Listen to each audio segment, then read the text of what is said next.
Bajo la mirada de estas montañas, el tiempo borró huellas que un día hicieron temblar la tierra. No hablamos solo de huesos. Hablamos de criaturas que dejaron una marca profunda en la memoria humana. Animales que desaparecieron hace décadas, hace siglos o hace cientos de miles de años, pero cuya sombra sigue viva en los relatos, en los templos y en la idea de que en ciertos bosques todavía puede quedar algo mirando desde dentro.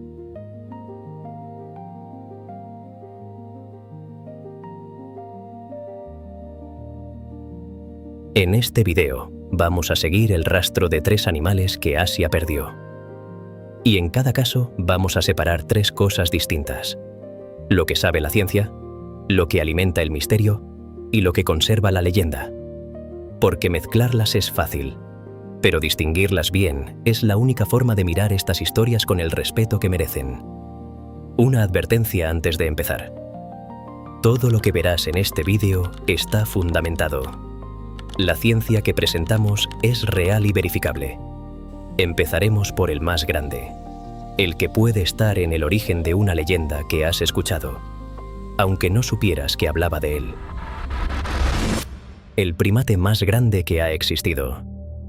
El Gigantopithecus blacki, 3 metros de altura en posición erguida, entre 200 y 300 kilos. Vivió en el sur de China, en Vietnam y posiblemente en partes del norte de India. Durante un periodo enorme, desde hace unos 2 millones de años hasta hace unos 300.000. Y lo más extraño es esto: sabemos todo eso a partir de muy pocos restos. Muy pocos. 4 mandíbulas y algo más de 1000 dientes aislados. Eso es todo lo que tenemos del primate más grande conocido. Y aún así, esos restos bastan para entender algo esencial. Era inmenso. Y era real. Los primeros dientes de Gigantopithecus no aparecieron en una excavación. Aparecieron en una farmacia tradicional china de Hong Kong, en 1935. El paleontólogo Ralph von Koenigswald los encontró allí. En aquella época, muchos fósiles se vendían como dientes de dragón. Se usaban en medicina tradicional. Von Koenigswald los compró porque creyó que pertenecían a un gran simio. Tenía razón, pero la escala de ese simio era mucho mayor de lo que imaginaba. Los dientes nos dicen algo fundamental. El Gigantopithecus era herbívoro. El esmalte grueso y las marcas de desgaste en sus molares apuntan a una dieta dura. Bambú. Raíces. Posiblemente corteza. No era un depredador, y eso cambia por completo la imagen que solemos hacernos de él. Porque hablamos de un gigante descomunal, alimentándose de vegetación fibrosa. Y puede que ahí esté la clave de su desaparición. Hace unos 300.000 años, el Gigantopithecus desapareció. La explicación más aceptada tiene que ver con el clima. Los bosques tropicales densos del sur de China empezaron a fragmentarse. Las sabanas avanzaron y el bambú retrocedió. Y un animal de ese tamaño no puede improvisar cuando su alimento principal empieza a faltar. Necesita comer enormes cantidades cada día solo para mantenerse vivo. Así que cuando el bambú escaseó, el Gigantopithecus no tenía un plan B. Hay además una segunda posibilidad. En esas mismas selvas vivía también otra especie, el Homo erectus, los primeros humanos en Asia. No sabemos hasta qué punto influyeron, pero estaban allí, compartiendo espacio con un primate gigantesco en un entorno cada vez más difícil. Un estudio publicado en 2024 en Nature analizó el esmalte dental de los últimos Gigantopithecus conocidos y encontró señales de estrés nutricional crónico, es decir, los últimos individuos ya vivían al límite, en un mundo que empezaba a no poder sostenerlos. Su extinción no fue un colapso repentino. Fue un proceso lento, un debilitamiento progresivo. Como si el mundo que los había creado dejara de tener sitio para ellos. Y aquí empieza la parte más incómoda, porque la historia no termina del todo en los fósiles.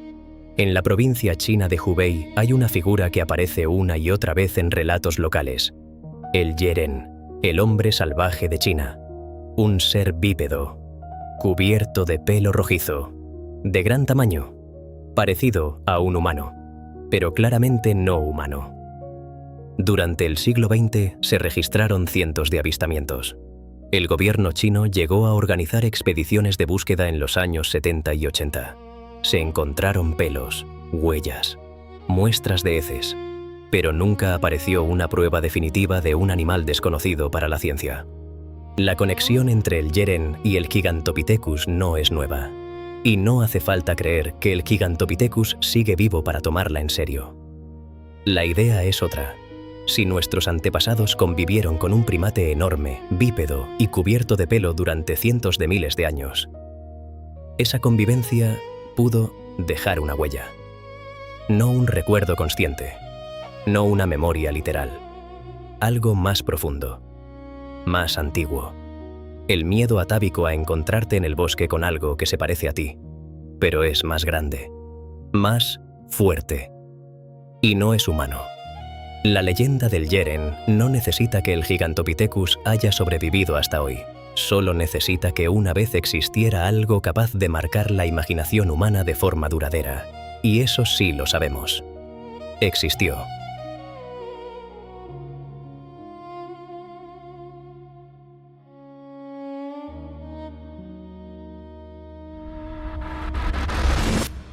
Japón.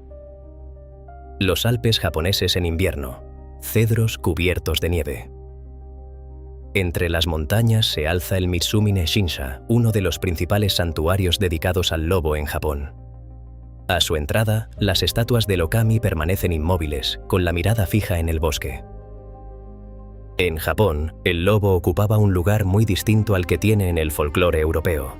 No era el enemigo, no era una presencia maldita en el bosque. Era el Okami, una palabra que en japonés puede significar tanto lobo como gran dios. Se le veía como mensajero de los kami de la montaña y como protector de los cultivos frente a los ciervos y jabalíes que los arrasaban. Los campesinos dejaban ofrendas en los bordes del bosque. Había santuarios consagrados al lobo, y encontrarlo en el camino no se interpretaba como una señal de peligro, sino de protección. En Mitsumine, la figura del lobo sigue presente. Aparece en las tablillas votivas, en los amuletos que los peregrinos se llevan a casa y en los antiguos rollos donde se le representa como guardián del bosque sagrado. El santuario sigue activo hoy, y quienes compran esos amuletos no son expertos ni estudiosos. Son personas que siguen viendo en el lobo una figura de protección. El lobo de Honshu era el lobo más pequeño del mundo. Medía apenas 30 centímetros de altura y pesaba menos de 15 kilos. Tenía las patas cortas y estrechas, una forma ideal para moverse entre la vegetación densa y los terrenos rocosos de las montañas japonesas. Era, en todos los sentidos, un lobo moldeado por la isla para vivir en la isla. Y precisamente ahí estaba también su fragilidad. Había evolucionado en aislamiento durante miles de años, sin enfermedades nuevas, sin grandes amenazas externas, sin necesidad de desarrollar defensas frente a peligros que en Japón simplemente no existían. La apertura de Japón al exterior trajo muchas cosas, entre ellas perros domésticos europeos portadores de rabia. La enfermedad se extendió a los lobos salvajes, y un animal que nunca había necesitado defenderse de algo así no sobrevivió al contacto. Al mismo tiempo, el gobierno Meiji, en su programa de modernización, empezó a tratar al lobo de Honshu como una plaga. Se ofrecían recompensas por cada ejemplar abatido, y los agricultores, que durante siglos habían convivido con él como guardián de sus campos, empezaron a recibir dinero por matarlo. En los años 90, en las montañas de Gifu y Nagano, en el corazón de los Alpes japoneses, empezaron a surgir varios avistamientos de un animal que los testigos describían como un perro salvaje pequeño, extraño, distinto a cualquier raza conocida. Hiroshi Yagi pasó años recopilando testimonios y fotografías. Las imágenes, como casi siempre en estos casos, eran borrosas. La distancia, la vegetación y la velocidad del animal impedían cualquier identificación definitiva. Pero Yagi no era un crédulo, sino un zoólogo con formación académica. Concluyó que esos animales no encajaban con ninguna especie conocida de perro salvaje en Japón. El lobo de Honshu llevaba casi un siglo extinto cuando surgió la pregunta incómoda: ¿estamos seguros? Los Alpes japoneses tienen valles apenas explorados y un animal pequeño, esquivo, hecho para no dejarse ver, podría seguir pasando desapercibido. Si quedara alguno, ¿lo sabríamos?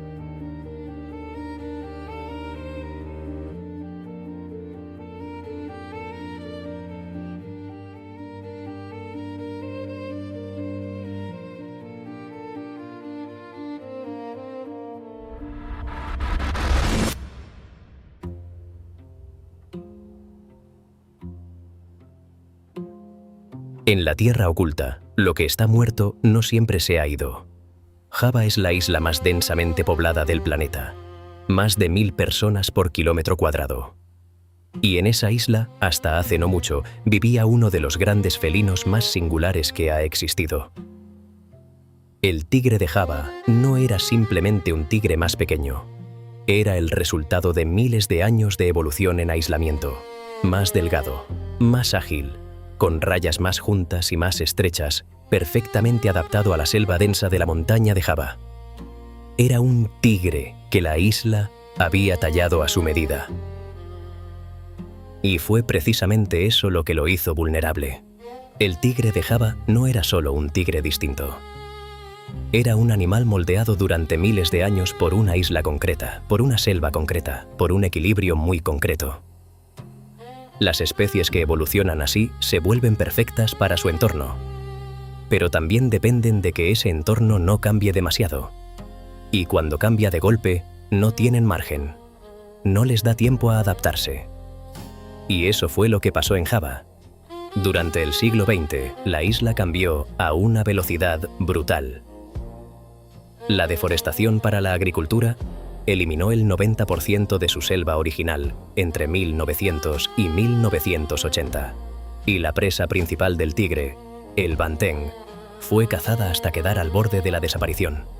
Sin selva, sin alimento, sin espacio. El tigre de Java fue declarado extinto en los años 80, sin que nadie pudiera señalar con certeza en qué momento murió el último.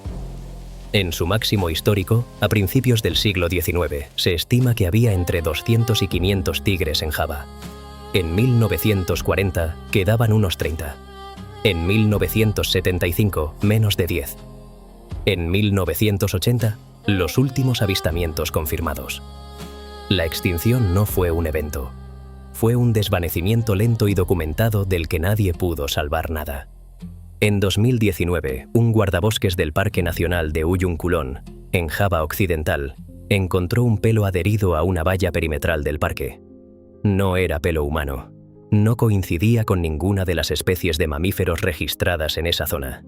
Lo envió a analizar. El análisis tardó años. En 2024, investigadores de la Universidad de Indonesia publicaron los resultados preliminares. El pelo contenía ADN mitocondrial, con características que no coincidían con ningún felino confirmado en Java. Los marcadores genéticos eran más cercanos al tigre de Java que a ninguna otra especie conocida. No es una confirmación. Los propios investigadores son explícitos al respecto. El ADN mitocondrial de un pelo tiene limitaciones. La muestra puede estar contaminada. Puede haber errores metodológicos. Se necesitan más muestras y análisis independientes para poder hacer cualquier afirmación. Lo que sí es seguro es que el Parque Nacional de Ujung Kulon tiene zonas de selva densa que no han sido exploradas sistemáticamente con tecnología moderna. Las cámaras trampa del parque cubren una fracción de su superficie total. Si algo se esconde ahí, tiene dónde hacerlo. La ciencia dice que el tigre de Java está extinto. La evidencia que tenemos apunta en esa dirección. Y al mismo tiempo, hay un pelo en un laboratorio de Java cuyo ADN no termina de encajar con ninguna explicación sencilla. Y hay una selva densa donde las cámaras todavía no llegan a todos los rincones. No sabemos. Y en ese no saber hay algo que no es consuelo ni esperanza fácil. Es simplemente la honestidad de reconocer que hay lugares en este planeta donde todavía podemos equivocarnos, donde la naturaleza todavía puede guardarse un secreto. El fantasma de las sombras. El tigre que Java creó y luego perdió porque no pudo sobrevivir a la velocidad a la que nos expandimos, y cuya historia todavía, 40 años después, no ha terminado de escribirse del todo.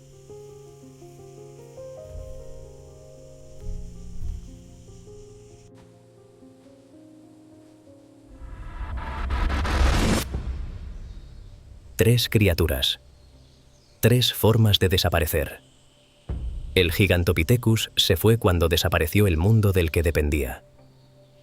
El lobo de Honshu fue eliminado en nombre de la modernización. Y el tigre de Java se desvaneció cuando le quitamos el espacio que necesitaba para existir. Tres formas de desaparecer. Y en los tres casos, algo que la ciencia no puede medir del todo: el hueco que dejaron.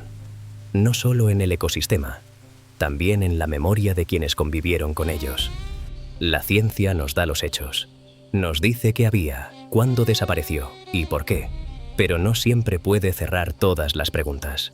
A veces quedan rastros y a veces también dudas. Hay cosas que duran más en la memoria que en el mundo. ¿Crees que alguna de estas criaturas sigue oculta en los rincones inexplorados de Asia? ¿O crees que ya solo quedan las leyendas? Cuéntamelo en los comentarios. Cuida lo que queda, porque lo que perdemos no siempre vuelve.